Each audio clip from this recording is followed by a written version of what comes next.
Guys, eto si Mike noon, napaka-sweet, napakalambing. Kapag may okasyon, binibigyan niya ako ng flowers, chocolates. Ayan, tingnan niyo yung ngiti niya, di ba ang ganda? Yun yung mga namimiss ko na ginagawa niya before. Namimiss ko yung ngiti niyang ganyan, guys. Although ngayon palang ngiti pa rin naman siya, pero iba yung ngiti niya ngayon eh.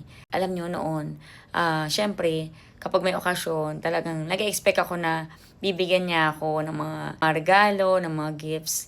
Pero nag-iba bigla ngayon kasi unti-unti ko na tinatanggap na hindi niya na ako kayang bigyan ng mga bagay na gusto ko.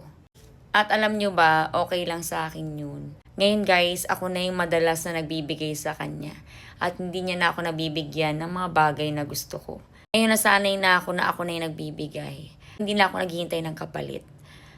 Ganun ako ngayon sa asawa ko, kung ano yung mga naibigay ko sa kanya. Hindi ko binibilang, hindi ko kino-compute. Hindi rin ako nag-expect na maibigay pa niya sa akin yun dahil alam ko namang hindi na. Para sa akin, ang tunay na pagmamahal, kahit hindi kanya bigyan ng mga bagay na gusto mo, ay kaya mo pa rin siyang mahalin.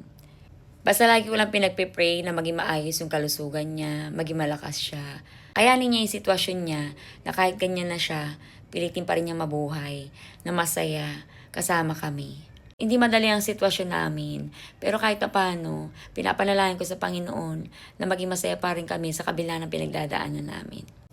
Lagi lang tayong magdadasal at tanggapin natin at mahalin natin yung mga mahal natin sa buhay. Sa kabila ng pagbabago, sa kabila ng mga bagay na wala na sila, hindi nila kayang ibigay. Ang gawin natin ay mag-isip tayo ng paraan kung paano natin maibibigay yung pangangailangan ng family.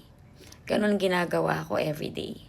Tinutupad ko lang yung pangako ko noon sa Panginoon na kapag gumaling si Mike, gagawin ko ang lahat para sa family ko. And inaiyak ako ngayon. Kasi, yun nga, nagawa ko siya. Gawin niyo yung bagay na kaya niyong gawin. Palakasin niyo yung loob niyo at magdasal kayo.